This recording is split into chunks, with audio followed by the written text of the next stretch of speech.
All right. Well, good afternoon, everybody. I think we'll get underway with our Lunch and Learn. My name is Curtis Dean. I'm one of the co-founders of the Community Broadband Action Network. The topic of today's Lunch and Learn webinar is 5G, what cities need to know. And we'll be getting to our guest presenter, Ken Demlow with HR Green, in just a minute. Before we do that, though, I want to talk a little bit about what the heck Community Broadband Action Network is. Now, some of the people on the webinar right now are already CBAN members, and if you are, fantastic. Thank you very much for being there.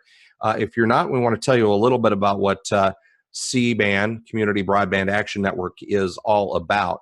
CBAN was an organization that we started a year ago with a mission to help communities, providers, and persons in the vendor space all come together in a collaborative way to help advance the cause of better broadband in more areas. CBAN mission is to provide education, connection, guidance, and advocacy for communities, rural areas, any place that really is looking to improve the broadband connectivity for the people that they serve. So we have a number of membership classifications, and I'll talk about those in just a minute.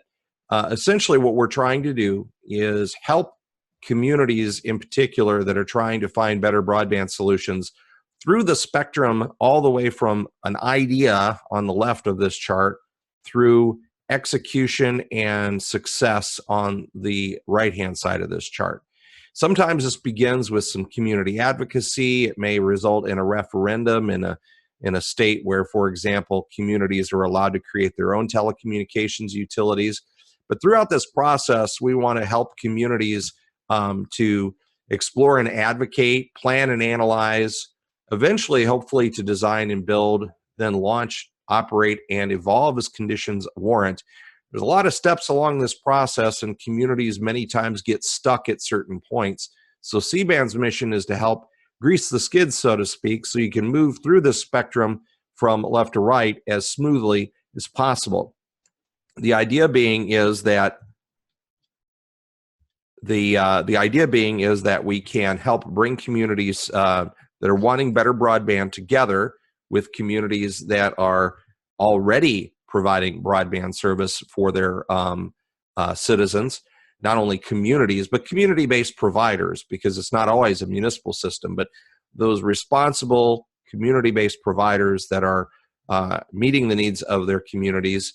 Solutions providers like HR Green that are on the call today, and bringing all of those together to try to create some actionable solutions. So membership classifications, the membership that many of you would be eligible for if you chose to join is the community membership or a provider membership. A provider is someone who is already in the business of providing services to local citizens in a particular area.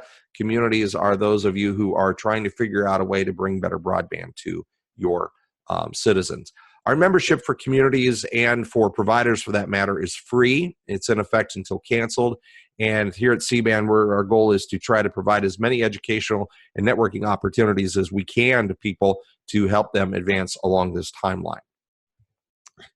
These are the communities that are already CBAN members. You can see that most of them are in Iowa. We do have a couple of communities in Colorado that are going to be joining very shortly, and we continue to grow this list as we go on.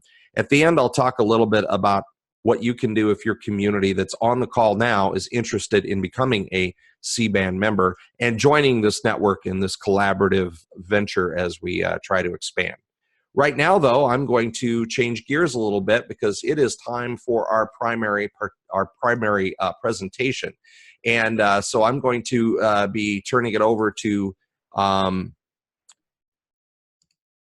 there we go, to our presenter today. Our presenter today is Ken Demlow with HR Green.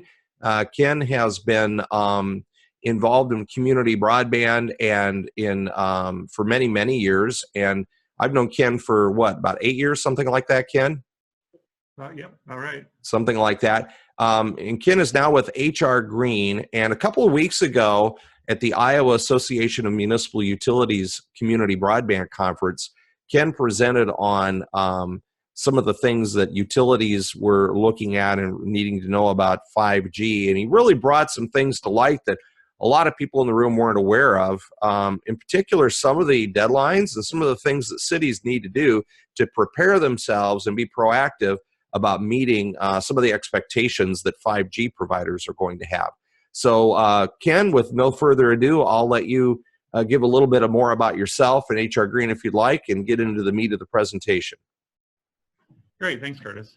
You know, one of the questions that I get quite a bit is what even is 5G and small cells? So let me just start there, just give a brief kind of description of what this topic is, what this issue is, and then we'll talk about how that can affect communities and how that can affect them. So 5G and small cell, the issue there is that our use of data and our consumption of data it just keeps going up and up and up and with no end in sight, and it exponentially grows year after year. Well, providers have been looking at ways of how do we get that data, or at least some parts of that data, into fiber as quick as we can. And the one solution that's been around for quite a while has been what's called macro towers, and those are the big towers that cover large areas. And one of the problems is with our increasing in data consumption, it's become harder and harder to get those to have the capacity to handle all of that, or to take in all of that data. So one of the things that that has been coming along has been small cell. And the thought there is that using a different wavelength, and I won't go into the details of that, but with small cells, if there's more small cells around, then those can be getting data into those small cells more frequently, and those can go up to maybe 300 to 500 feet apart. And so you have them spread out like that and have them that close, well then more data can get in there, that can get into fiber. And that gets more traffic into the fiber quicker. And then there's a 5G, and that's a technology that has a lot to do with how things interact and how things devices will interact, and so you have 5G and small cell, and again that all takes data, that all takes capacity, and 5G is going to take more of that, and so getting that into small cells as opposed to the macro towers, because those get to capacity, get into small cells, you can get it out of the air quicker, out of and into the fiber quicker. So that being a form of how to get data into fiber quicker, but then also the 5G technology, that is seen as important. It's important. The U.S. government has said that that's important for the competitiveness of the United States of America, and so and states have said that too. And so what's happened is that the federal government, the FCC, federal legislation, state legislation, have said, okay, how can we help this happen quicker, because we don't want to be behind. And so there's been these laws and rulings and that sort of thing. And what I want to do is go through those to talk about how those can impact your community. And again, so this is a way of helping 5G move quicker, get dispersed quicker across the country, and that's why these federal level and state level have been, there's been these actions. Well, one of them is in the state of Iowa, and so Curtis, you can go to the next slide. In the state of Iowa, there is a, Curtis, can you advance to the next, just make sure we're on the same slide. So there should be this is the rulings, the state rulings, if you could bring that up. You're not seeing it? I'm seeing it, but I'm seeing it still on the first slide though. Okay, hang on a second here. There you go. Yep, there you go. All right. Okay. Yep, thank you. So the state of Iowa has what's called Senate File 431, and that was passed several years ago.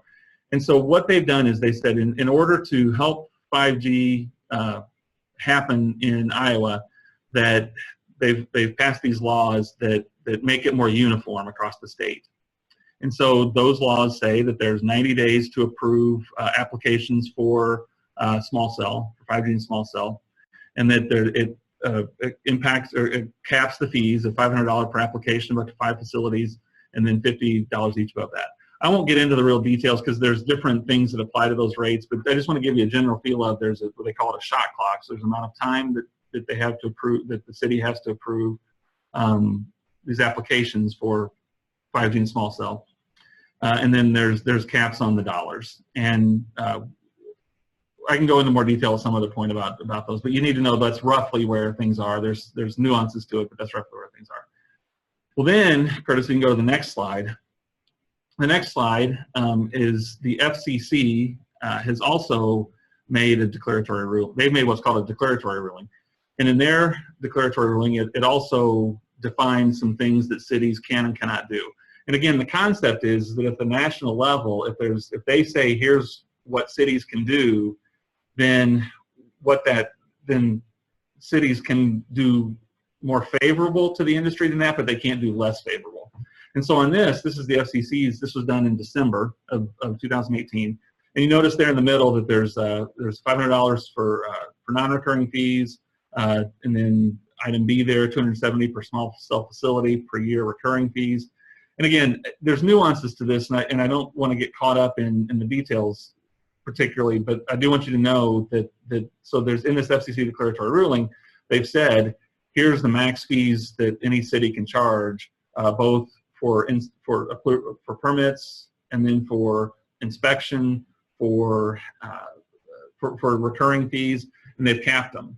Okay, and I'll get to what you can do about that in a little bit, but in general, these are how these are the specific fees in the FCC's language. Okay, Curtis, you can go to the next one. So the FCC also, yeah, Curtis can go to the one that says aesthetics, FCC declaratory ruling aesthetics. So they also have said that not only are they capping the dollars that a city can charge, they also say that there's certain parameters within which a city can even govern their own aesthetics for their right-of-way. So all of this equipment would want to be put into the right-of-way. The carriers would want to put it in the city's right-of-way. And so they've said, okay, look, there's limits on what you can even control in your own right-of-way, cities. But they did it at the end of that paragraph 86. They do say that they need to be reasonable, no more burdensome than applies to other infrastructure, and objective and published in advance. Okay, so I'll get to this in a little bit again, more what cities need to be doing or thinking about. But what we're saying here is that as part of the FCC to make this 5G and small cell be able to go uniformly across the country, they've said that there's certain fees you can charge. You can't charge above that. There's certain aesthetics things that you cannot control. And again, I'll get to even more what that means in a minute. But then, Curtis, we can go to the next one, which is the FCC declaratory shot clock. They've also said that for the FCC, you have 60 days to respond to a permit if it's a co-location, or 90 days if it's new. So if you're putting it up on something that already exists, then you have 60 days. The city has 60 days to approve that. And then if it's going to be a new facility, what they call facility, then it's got 90 days. Okay. So again, what the FCC is saying, this is a national level issue because we don't want to be behind the rest of the world in 5G small cell rollout, that we're going to say there's certain things you cannot go over, like dollars, time, and then there's only certain things you can do in aesthetics. And then, as you saw, the states did some of the same things. Now, so what's going on here is they were saying that the FCC and the state are saying that they don't want fees to be overly burdensome to the carriers, or they don't want them to take. They want to have a window so that cities don't take across the country don't take forever long to approve permits or to say where things are going to be. And they don't want the aesthetics to be overly burdensome, aesthetics rules to be overly burdensome, because all of those things could slow down the proliferation of small cell and 5G. And so the state and the federal government, through the FCC, have already come out with these rules. And again, we're going to talk about what the cities can and should do, but they've come out with these rules. These rules are in place, both at the federal and at the FCC. And then also there's national level legislation that hasn't been passed yet, but this is also, there's also federal legislation that probably will be passed, and we'll see how it works with the state and with the federal.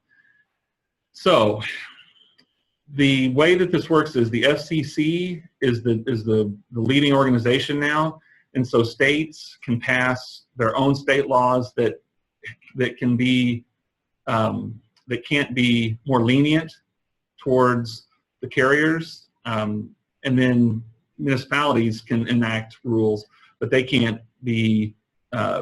They need to be more lenient. I guess I need to say it this way: they need to be more lenient, not less lenient, to the carriers. So if a city said or a state said we want them to be able to have longer, they can't. Than the FCC's ruling, they have to be within what the FCC said, or more lenient to the carriers. So that's actually what's in place right now. And a couple things that just to know about that. One is that there are some cities that have filed lawsuit against the FCC declaratory ruling. I don't know of any at the state level so far, but there have been lawsuits, or there are lawsuits at the FCC level against the FCC against these rules. Those are in play. Those lawsuits are in play. They'll be working their way through the court systems. We have, of course, given being the court system, we have no idea how long those will take. But these are what are in play right now. But we'll see what the lawsuits do to that. Okay, Curtis, you can go on to the next slide. So some things that cities need to do then is cities need to, the first thing the cities need to do is they need to decide, is 5G a good thing for you or a bad thing for you? Okay. Now, that may sound like a strange question, but it's an important question, because when you have the FCC and the state saying, we're gonna tell you how you can control your own right-of-way, that's problematic, because it's the city's right-of-way. And you have a federal level and a state level saying, here's what you can and cannot do with it. So I think most communities are concerned about that, because that can be problematic of their stepping into your right-of-way and saying, here's what you can and cannot do. But I think we have to separate that topic off, because that's its own topic. Is the FCC and the state overreaching in your right-of-way? Well, that's one topic. But regarding the technology, I think there's a different question, and that is, does your city want 5G and small cell or not? We have several clients who have said, well, we think 5G and small cell is good. We think, just like the federal government said of competitiveness for the US, we think that applies to our city.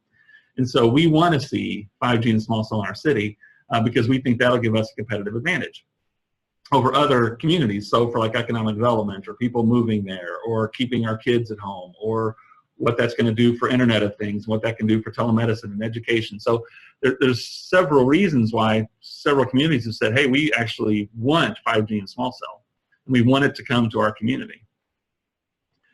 So again, those are two different issues. One is what you think about 5G and small cell, and how that can be, whether that's a good thing for your community or not. There's the other of, what about these rulings that are maybe overreaching into right-of-way? I think it's important to separate those. Because you can be against these rulings coming and controlling your right-of-way, but you can be for 5G small cell as long as it's controlled. So that's something for you as a community to decide. Is this a good thing or a bad thing, and how do we respond to the FCC and to the state? So first thing that communities need to do is you need to decide what you think about the technology, what you think about if that'll be a good thing for the community, and then separately, what do you think about the FCC and the state? So Chris, you can go to the next one. So in preparing for 5G, or in thinking about 5G, the next thing and this is one of the reasons why we're having this lunch and learn today. So I really appreciate CBAN and the Iowa Municipal League getting the word out about this, because there's a reason why that we need to have this conversation today. So going back to the FCC ruling, which kind of leads everything, right? So states have to be within what the FCC has said. Going back to the FCC, so when they put this in place in December, when they made this declaratory ruling, they said that there were deadlines on when communities could address the areas that they've left open for further definition. And that deadline was moved to April 15th. So just let that sink in for a second. April 15th. So that's coming up very, very quickly. And and so if you think about the categories that we talked about earlier, you've got rates that are defined by the FCC, the declaratory ruling. You've got aesthetics that are defined by the ruling, and then you've got timing that are defined by the ruling. Well, within their definitions, again, there's some things that have room for local interpretation. Now, the key here is that what's left for that local, and again, they're trying to make sure that 5G and small cell can get across the country as fast as it can.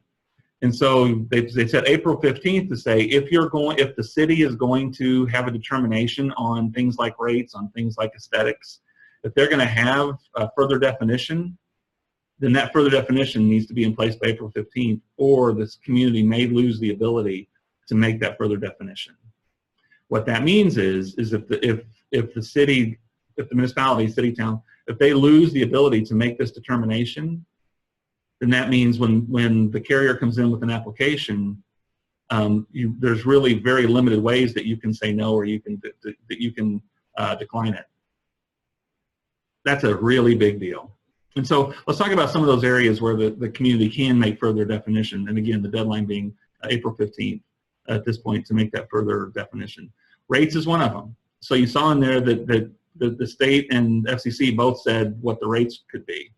But that last part of the FCC declaratory ruling said that if it's reasonable and if there's a justification for it and if it's applied equally, then the city can actually determine what their rates actually are.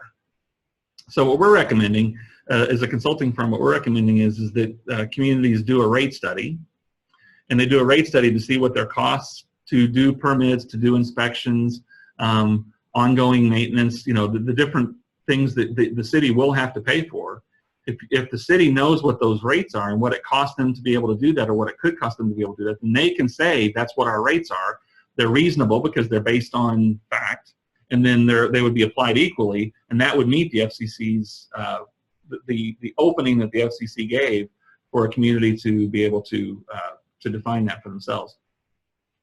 So anybody who's leading a community who's on here today, I want you to hear that loud and clear, that you actually can determine what your rates are, and they can be different than the FCC declaratory ruling. You just have to have a basis for that, and it has to be reasonable. So what we're doing now, because the deadline is April 15th, what we're recommending to our clients is go ahead and be making policy, and in your policy, say that you reserve the right to do a rate study to further define the rates. And if you have that in place by April 15th, then that gives you the window to be able to get that done as soon as you can. So get policy in place now that reserves the right to do that. So Ken, this is Curtis. Just to clarify there, you don't necessarily have to have a rate study done and rates in place by April 15th. You just have to have a policy saying that you have the right to do that. That's because of the timing. That's really, yes, exactly, Curtis. That's really what communities need to do, is they need to say that our rates are under review, our rates are being determined, and we reserve the right we will do a rate study. We reserve the right to do a rate study that will define our end rates. Yes. And then that needs to be done relatively expediently. It just does not need to be done by the 15th. Okay. So another area that the FCC left open was within aesthetics. Again, these have to be reasonable and they have to be able to be applied across all carriers, but there's certain things that communities can do to protect their aesthetics. And so if there's any historical areas, if there's safety issues about where things would be in the right of way on corners or for lines of sight, if you have certain areas that are underground utility areas, if you want to require that there be co-location. One thing we're finding a lot that there's communities that have a certain district that has certain decorative street lighting. Well, you can protect all that. And within policy, you can say, okay, we have this corridor, everything has to match this. You can say it has to match colors, it has to match look, it has to, or we have a historical district. There's only certain things allowed in this historical district, or all of our utilities are underground. Those are all things, in certain areas, whatever. Those are all things that you actually can, that the FCC declaratory ruling left open for you to define. But again, here's the big issue. Those need to be defined by April 15th. If they're not, if somebody comes in with an application, you don't have, and you haven't reserved the right to develop these or to have them in place, then there's very little reason, or there's very little room you have to deny an application. Now, I do want to talk real quick about that April 15th, because that's a significant question that lawyers have been working over. Let's be clear, I'm not a lawyer, and so I'm not giving, I can't really give legal advice because that's not in my area of expertise. But what very good friends of ours, national level, telecom, Washington, D.C. attorneys are telling us is that the April 15th that's not necessarily defendable, or that's not necessarily, that by law they might not necessarily be able to hold that. But what they are saying is that as soon as somebody comes in with an application, if your policies aren't in place, this gets really muddy really quickly. And so the only reason I make that clarification is just want to be able to give you the best information that we have. And that is that the April 15th is what's in play right now. That could be changed by law, these lawsuits. It may not. I wouldn't count on that. And it may not be, if you developed your policy April 16th or April 17th, could somebody come back and say, hey, you didn't have it in place on the 15th, therefore, the odds are probably not. But again, I'm not a lawyer, and I wouldn't necessarily want to rely on that. But at the point when somebody comes in with an application for small cell or for 5G, if your policies aren't in place, then that puts you in a much worse position. So I also want to make a quick distinction between policy and ordinance. Again, I'm not a lawyer, but right now, given that we're at March 28th, it may not be possible in many cities' process to get a full ordinance in place and to go through the steps needed to get an ordinance passed. In that case, what we're recommending is go ahead and do a policy, which you can go ahead and just adopt the policy in your policy adoption process, which is typically like one hearing or one meeting, and be able to put it in place. Go ahead and put the policies in place that govern these things, or that get towards what you're going to govern, leaving room in every case for further adaptation. And then when you have the time, go through then and do the ordinance. We're doing policy. We're working a lot with our communities that are clients on policy, on design standards, and then ordinance. And ordinance comes just within whatever your process needs to be able to approve it. So, so Curtis, let's go ahead and go to the next slide. And this is so what I've been talking about up till now is how to protect yourself in policy for rates and aesthetics, basically. The timing, I don't know that there's a lot of room to work on that. They didn't leave a lot of room for that, but within policy and within aesthetics and with rates, there is, as long as you take action. But I also want to talk about things that communities can do that actually want to encourage 5G, but just want to control it, okay?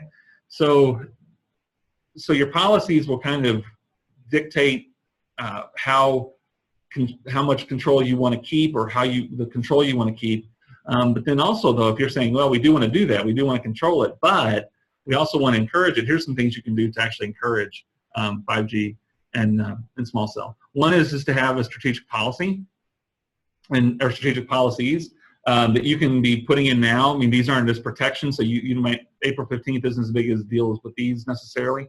But if you do things like having pre-approved paths and locations, or if you say you have dig once policy, or you can see these on the screen here, simple pole attachments. These are going through and getting your policy in place beforehand that actually encourages where the providers will go, right? So instead of having a policy that says you can't do this, you can't do this, you can't do that, which there's room for those too, but the thought process that's different here is to be able to say, okay, we're not going to say we may say you can't, but we also want to say, look, we want you to be here, and so we're going to actually provide streamlined ways for you, streamlined ways and streamlined places for you to put in 5G and small cell. So what we're getting at there is saying we're going to go through and get the work done ahead of time, so that when a provider does come and say, hey, we want to do 5G and small cell, then you can say, look, you can do it this way in these strategic policies. You can do it this way. That encourages both by making it quicker, by showing them exactly where they need to be and how they need to be, and so that makes it faster and less costly for them. If you say, look, here's the streamlined path, they very well may say, boy, that's we would prefer the streamlined path instead of working through all these other details. What's cool about that, I mean, what's powerful about that is that you are working with them, or putting the work in play before it comes up, to actually work with them to give them the best route that's a win-win for them and for you. The win for you is that it meets your standards, and you've already set the standards and how you want them to be, and it meets all that. Where it works for them is that that's faster, and they don't have to go, and they don't have to try to figure it all out. For those communities who are thinking that you really want to encourage 5G and small cell, this is a great way to encourage it. Now, we even have communities that are putting these things in place and actually approaching the carriers, saying, if you come here first, we have this in place for you. What do you think?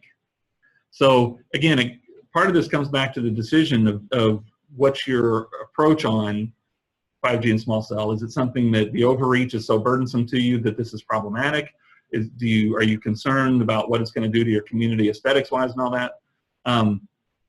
So that's one side of the decision. Or do you want to encourage it? Do you just want to encourage it in a controlled way? This is something you can take to them to show that you want them there, which can help encourage the investment, but it also gives you a way to control where it is and how it goes. And then you can negotiate with them and talk to them about that. But it puts you in defining negotiation instead of them defining negotiation. Again, this doesn't have to be in place by April 15th, but I would just say if you don't have it in place by April 15th, then if somebody comes in with an application, it's very probable that you'll lose a lot of control over rates and over aesthetics. So just have a few more comments that I want to just talk about. Curtis, if you go on to the next slide. So this is developing relationships. One other thing that could be, that's just something to think about, particularly if you are, if you as your community want to try to encourage this investment, is that there are companies that come in and put in the infrastructure, and then the carriers come and actually lease from them instead of the carriers come in and doing their own infrastructure. Whether it's the carriers or whether it's these middle companies, that's my term, but these middle companies, if you want to be developing relationships with them as you work through where you want them and how you want to work with them, developing those relationships, they can give you input and help you to kind of work together on where these things are going to be and the timing of them and that sort of thing. So again, that could be directly with the carriers, or it could also be with these middle companies. And again, we can you'll have my contact information on here. If that's something that's interesting to you, we can kind of help with those discussions and help know if we can help you to know if you kind of fit in the sweet spot of where they might be talking right now. Which leads me to just a couple other thoughts. One is that the 5G small cell rollout, I've gone through very quickly. I've gone through, why the FCC and the state are wanting to do these things, and what some of your responses could be depending on how you feel about it. And those are in the deadlines and how you need to be thinking about these deadlines. That's all really important stuff and really important, particularly to make sure you're meeting the deadlines. But I also want to just kind of give a little higher level discussion briefly. I get the question a lot. So who is going to be being approached by these by the carriers or by these middle companies, and when's that going to happen? I got to tell you, that's really not predictable right now. That's not something that anybody really has a very good feel for. And the reason for that is that most of the carriers and most of these middle companies are going to the big cities first, and they're putting a lot of investment in those big cities. And so a lot of this stuff that we're talking about, they're already working on negotiating. I will tell you this, I have heard one carrier is coming around to communities around Des Moines and talking about master agreements. So they're wanting to go ahead and define the parameters. So that's happening in communities very, very close to Des Moines. And so you can kind of get a feel of the size I'm talking about there. So that's happening in that size. So the large cities and then that middle-sized city, or I'm not sure if that's the right term, but the folks in 50, 60,000 up to 100,000, we're hearing of them being approached. And we're hearing of some applications, and we're hearing of some discussion of master agreements. So that's all kind of happening right now, even in the state of Iowa. But what we don't know is with the amount of investment they're putting into these larger communities and then these kind of middle-level communities, what does that mean for smaller communities? Unfortunately, we just don't know yet. With the level of investment, I mean, are they going to run out of money? Are they going to run out of the will to invest more when it comes to the smaller communities? I hear a lot of folks say that 5G and small cell could be the answer for rural. I don't see that at all. I don't see how that's possible because of the amount of investment, and if these things only go 300 to 500 feet apart, I don't know how that really could be a solution for rural or for smaller communities that are wanting better coverage. So where does your community fit in that? I would just say if you are on the call from a really large city, 100,000, 200,000, 300,000, my guess is you're already dealing with this. If you're in that 50,000 to 100,000, you may be dealing with master agreements. You may have had an application or two so far. That next group, smaller than that, we really don't know. Don't know what the timing will be, and don't know when that'll be, or even if. I mean, they may decide that they've just used their money on the larger and they've got their market and they're good. So I don't know when. I will say if you're on the call today and you've received either an application or you've received discussion for a master agreement, I would just recommend that you get your ducks in a row quick, that you work on policy, work on design standards that give you the ability to do further defining later as quickly as you can, because those, as of April 16th, there's just this legal gray area of you may just lose all control, or you may even lose control in how you deal with those master agreements if you've already gotten one.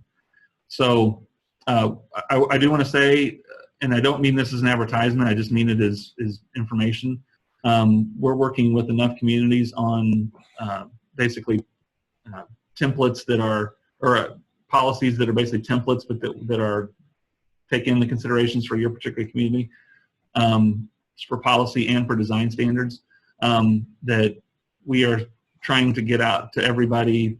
We're trying to engage with everybody who needs to get that done quickly, who doesn't have it done, so that you can meet the April 15th deadline. We have those, and we're working with several communities to get those put in place for themselves. So, Curtis, I think at this point, I mean, I know that's a lot of information really quickly. Yeah, but I did want to give the overview of what 5G is, 5G small cell is, why it's important, why this top-down rulings or laws are coming. It's because they want to get the feel of we don't want to be behind as a country, or the states don't necessarily want to be behind. And then what room you have to define, and what your deadlines are, and some ways to address that. Particularly with the decision of, are you just trying to fight the overreach, or are you trying to control the overreach, but also trying to encourage investment? Now, I just wanted to make sure that I covered all of those things for all of you, because I'm sure you're coming at this from different size communities, different motivations, and all that. So, Curtis, as far as the bullet points of info, that's really it. Any of those things I could talk a lot more about, but I didn't want to bore everybody with things that didn't apply to them. So we do have a couple of questions that have come in, Ken, and I'll get to those in just a second. I just want to let everybody know that we've muted everybody during the presentation. You can unmute yourself if you have a question. I can unmute the whole group, and I'll do that at the end. just to avoid it sounding like, everybody's in a giant bar or something. I won't do that until the end. But you can also send a question by the chat function, the group chat, and I do have a couple of that have come through for that. And I did have a question about, we will make these slides available and a recording of this available after we are done. Those will be posted at the CBAN website, which is broadbandaction.com. So broadbandaction.com is where we will post the slideshow and a recording of the webinar. So want to get to the questions that I've had emailed to me or on the chat window. First of all, we have a question. Do you have an example of a city policy that a city has adopted that would be an example that could be made available? So there are some different options for that. If your community is part of the APWA has some sample policies in a toolkit. And so if you're part of the APWA and you go to the APWA website, then I think that you have to be a member to be able to get to those, if I understand it right. But there's some there.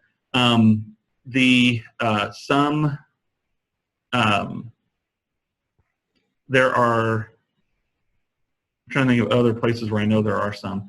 We do have them, or we do have some things like that.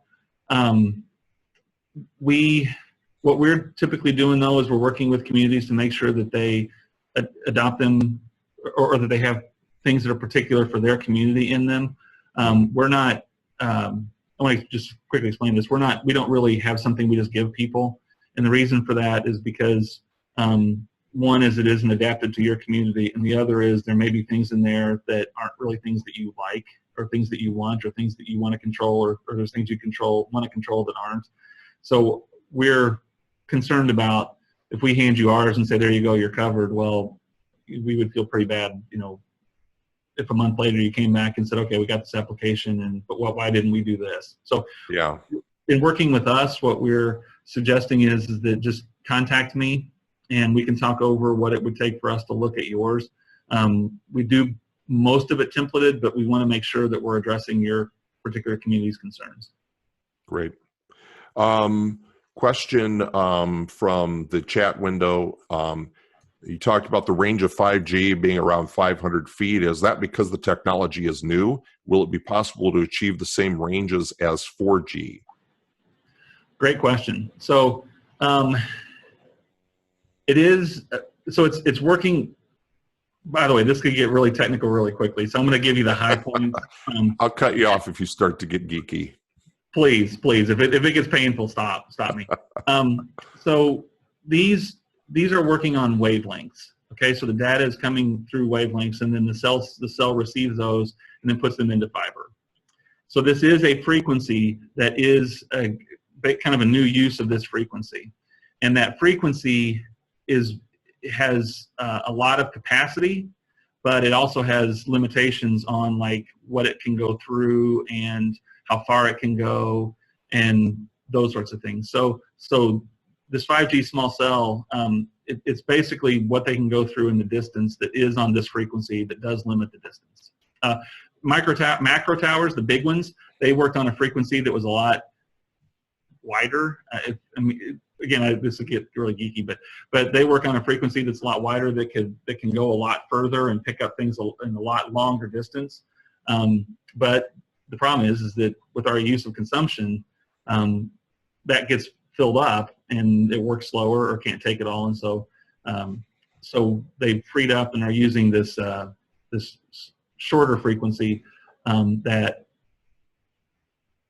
with small cells they can get more data, but it just has limitations as far as distance and what they can go through. So it can't really go through a building like the macro 4G could. So it's kind of high capacity, short range, small capacity, longer range, essentially, is kind of the way the technology breaks down. Yep. And the higher frequencies, like you said, don't go through walls. And so there are going to have to be some adjustments there what people's expectations are. Yep. Can I speak real quick to the 4G part? And so 4G to 5G. 5G is coming out. I mean, 5G is being developed. the applications for it are being developed. And what's more than likely going to happen, I mean, this is all still kind of in process. Equipment that utilizes 5G. There's equipment, phones, and those sort of things coming out that utilize 5G. What's probably going to happen is as 5G comes out, there'll be a transition from 4G where 4G can act like 5G until there's enough 5G to where it'll kick over to 5G. So I don't know that you'll necessarily know that. It's just other than buying 5G ready equipment, computers, phones, you're going to be seeing 5G ready more. Yeah. And the marketers for those cellular companies are going to be talking about 5G when it's not really 5G. I mean, they're already talking about 5G, but there is no such thing in the marketplace right now. Yeah. At least not anywhere in Iowa, the people that are on this call. Right. Right. And you know, from a consumer's perspective, there'll be a switch over from 4G to 5G. There'll be stuff that switches you over so that if you get 5G ready stuff, you can still use 4G. I mean, that should all be relatively smooth, but you'll be seeing 5G ready technology before long. But yeah, the marketers, I would go more to the technical people before I go to marketers, because they're going to tell you a little different story. At least they are right now. Exactly. Another question was sent in email. Do municipal electric utilities also need to have a policy in place prior to April 15th to control pole attachments? Yes. So we're talking about the city should have a policy, and if you have a municipal electric utility, it should have a policy. Yes. I would say I don't know exactly how that's playing out right now, because you know, the challenge is you get these, you know, state level or particularly national level things that are just kind of very general. And, you know, at some point that'll probably end up being lawyers work all that kind of stuff out, right? Right. Over the next couple of years. But what I would say is if you own the poles, if you're a municipality and you own the poles, I would have policies in place for your poles. Mm-hmm. Another question. So 5G outside will work well, but you will need Wi-Fi or like something like it indoors to keep those speeds. That's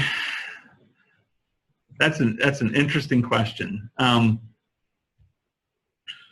There will be, so here's the challenge in that question. It's a great question. Here's the challenge in it. The challenge is this is still being developed. So if I'm anything answer I would give to that would be kind of my theory on it. And I want to be careful with that. I would say I'm not exactly, because 5G has a challenge with going through stuff, I'm not exactly sure how they're going to do indoor versus outdoor. Mm-hmm. I think, my opinion is I do think Wi-Fi will be a component of that, because we're still going from a receiver into fiber. So I think there'll be a component of that. How that's really, how they're going to make the ability for all of that to work together, I'm still watching. I think there's a lot of fuzz on that yet still. I talked to a couple of equipment manufacturers here at the IAMU show a couple of weeks ago who are, you know, building in the latest version of Wi-Fi into their home routers. And I asked them, I said, will there be a day when you'll have 5G built into your routers? And they're like, we have no idea how that's going to turn out. Yeah. That could be years away, right? It probably is. I mean, 5G really rolling out. I mean, there's starting to be some rolling out. But I mean, a small cell at least. But that's still, that process is still a couple of years of even how 5G is going to be just even rolling out, you know, probably a couple of years. So at this point, I would just add to what Curtis said. I don't necessarily, even working with vendors or talking with vendors, I'm not necessarily comfortable with an answer of here's what we do, because my question usually is, what are you doing that now, or is that what you mean your R&D is doing? Mm-hmm. And so this is a future thing, or is this a present thing? Well, almost everything I learn right now is a future thing. Right. That doesn't mean small cells are future things. Those are happening today. They're just not 5G yet. Right, right, yes. So I know there are people on this call that have worked with providers in their communities on small cell placement, but they're small cell 4G because they need the capacity, so they have to go to smaller cells so they have more capacity for the users. Yeah, this is overly simplified, but here's the way I kind of look at it, is that small cell is infrastructure, 5G is technology. Yeah. That's kind of the distinction I make just to keep it all straight. But no, as far as the infrastructure going out, no, that is going out, and that is being put in with the thought of it will be 5G ready. Yeah. Another question here, or observation, which is a really good one, is when, perhaps I missed it, but when was this passed by the FCC to establish an April 15th deadline for communities to create policy? This is an extremely short timeline when I suspect most of us are just learning about it today. You're absolutely right. It's an awfully short deadline. You're absolutely right. Many people are just learning about it today. That's why we wanted to scramble and get this webinar set up. The final rules came out when? In December of 2018, is that right? Yep, the declaratory ruling came out mid-December of 2018. There was an appeal. So this isn't the lawsuit part. There was just an appeal, and in that appeal, folks, there were communities that said, so this was just internal to FCC appeal, saying, okay, this is too burdensome. Here's some things we don't think you should put this into place, all that. And the FCC denied their... I think we might have lost you, Ken. Place on meeting time, and they gave time till April 15th. So that's not a lot of time, but... you broke up there a little bit, Ken. Do you want to just repeat what you just said? Sure. So the declaratory ruling came out December 18th. There was an appeal, and in that appeal, there was an internal FCC policy appeal, just to the FCC, not the court system. And communities said, hey, we don't think this should go into place. We think it's an overreach. And even then, we think it's too much. We can't do it because it was supposed to go into effect like in January. And the FCC did give an extension just for the aesthetics. They denied the appeal, but they gave, for the aesthetics and rates and stuff, they did give the extension to April 15th. And, you know, I do, to your point, to the point of the comment, I really thought more people knew about it. And then in the IAMU session, when people said, wait, what? That's when CBAN and the IML, the Iowa Municipal League, that's when it was like, okay, wait a minute, we need to get word out here. So yeah, sorry for the late notice, but we're just trying to get the word out.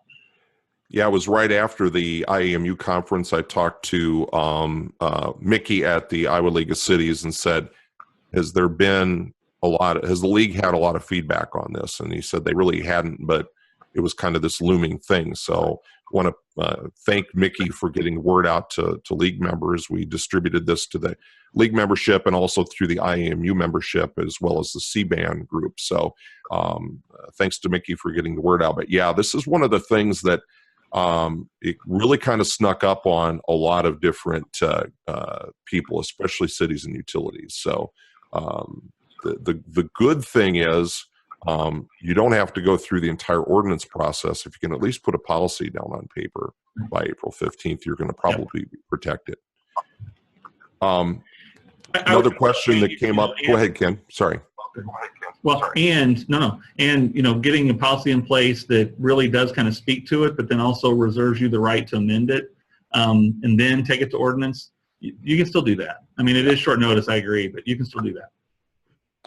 Another question, you spoke about not sure if 5G will be a viable solution for rural communities. Fiber to the home is very costly. Are there other things that we rural communities should instead be looking into, like low Earth orbit satellites? You know, that's such a great question, and it's that is kind of the big question in fiber these days, or in broadband. Broadband. And everybody's talking about how can we solve the rural part, because, you know, in urban areas, there's an economic incentive for carriers to go there. Curtis, along those lines, I would say I think there are some options, but not to punt the question by any means, but I would say that's probably its own lunch and learn.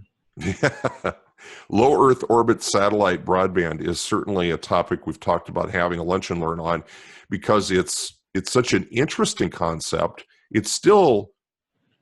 It literally is rocket science, and it's still emerging. But you've got some huge players such as Facebook that are trying to get into that space, and really smart people like Elon Musk, who thinks he wants to put 5,600 satellites in low Earth orbit. And I'm not sure how they do that without all of them running into each other. So there's a lot of conversation in the industry about, will that be a solution for rural or perhaps even urban areas? So yeah, I agree. That's probably a topic to tackle on its own merits. I would just say that with all the work going on, real quick, just with all the work going on in broadband and everybody kind of realizing that rural is the bigger issue, I do think there are things that communities can do. I think that there are some options. None of them are easy, none of them are simple, and none of them are cheap. But that if we do a lunch and learn on that, if you want me to weigh in on some of the other things, I'd be glad to. Perfect. Thank you. Later on. All right. Well, we got a few minutes left, but I know some of you typed in questions. I appreciate that. I'm now going to take my life in my own hands and unmute everybody. So if you are listening right now, your microphone is muted, but I'm about to unmute it. So if you're operating any power equipment or otherwise making lots of noise, we'll ask you to maybe withhold that for just a second here as I unmute everybody. But this will give everybody a chance to ask a question if you'd like to out loud. So do we have any questions out there for those of you who have microphones? Hey, Curtis, could you put up my contact information, the last slide, just so I will, absolutely. There we go. That's the guy you've been listening to, and certainly HR Green. They are one of our CBAN vendor members, and we appreciate that, Ken.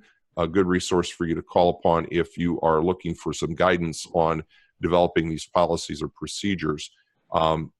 We will certainly, any resources that we can get, in addition to the slideshow, in addition to the recording of this webinar, and any other resources that we might be able to have regarding this topic, we will put on the CBAN website, which is, again, broadbandaction.com. Our partner and web designer, John Ann Willow, is going to be put to task to make sure we can place those resources there so people can find them, including the recording of this. Well, actually, the recording will probably go to YouTube, and there'll be a link of it on the website. Any questions from those of you with microphones that want to chime in? Great. If any of you, one way we can perhaps do a little sharing here is if any of you have prepared a policy or even have gone so far as to prepare an ordinance on 5G and small cell, if you're interested, feel free to share that.